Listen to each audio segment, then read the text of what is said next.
Gaza में शांति क्या सिर्फ कागज की तहरीरों पर तारीखों के साए में नजर आएगी? हकीकत में क्या गाजा सिसकता, सुलगता और भटकता ही रहेगा? ये सारे सवाल इसलिए क्योंकि गाजा की मुस्तकबिल एक बार फिर अनिश्चित है। गाजा को लेकर हमास और इजराइल से जुड़े मसाइल अभी भी खामोश है, वो सुलझते नहीं दिख रहे हैं। जी हाँ, गाजा में युद्ध विराम को लेकर एक बार फिर मुश्किलात खड़ी हो गई है। अमेरिकी राष्ट्रपति डोनाल्ड ट्रंप की 20 पॉइंट शांति योजना में एक अहम शर्त यह है कि हमास को अपने सभी हथियार छोड़ने होंगे, लेकिन इस शर्त को लेकर हमास ने साफ मना कर दिया है।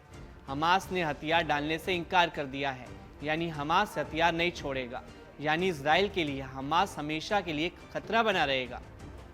हमास के राजनीतिक ब्यूरो के सदस्य मोहम्मद नज्जाल ने कहा कि वे अपने हथियार छोड़ने की कोई गारंटी नहीं दे सकते।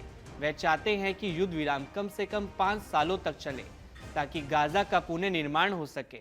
इसके बाद भविष्य की स्थिति इस बात पर निर्भर करेगी कि फिलिस्तीनियों को राज्य की मान्यता मिलती है या नहीं, उन्हें एक स्पष्ट दिशा मिलती है या नहीं। इस बीच इजराइल ने हमास की इस बात पर सख्त प्रतिक्रिया दी है।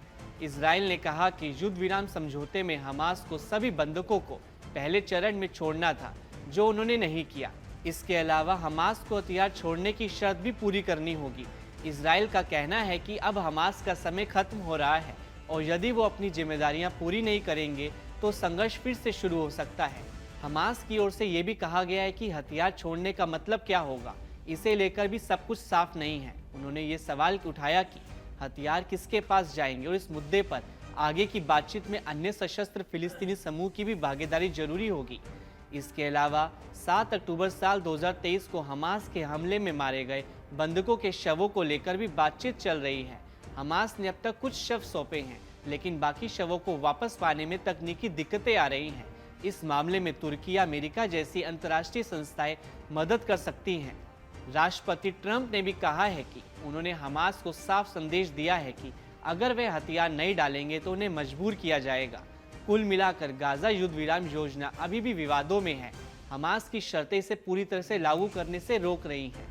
यदि हमास हथियार नहीं छोड़ता और इजराइल की शर्तें पूरी नहीं होती तो ये शांति प्रयास फिर से टूट सकता है और गाजा में संघर्ष दोबारा शुरू होने का खतरा बढ़ सकता है। इसलिए भी ये देखना बाकी है कि दोनों पक्ष इन हालातों में आगे कैसे बढ़ेंगे।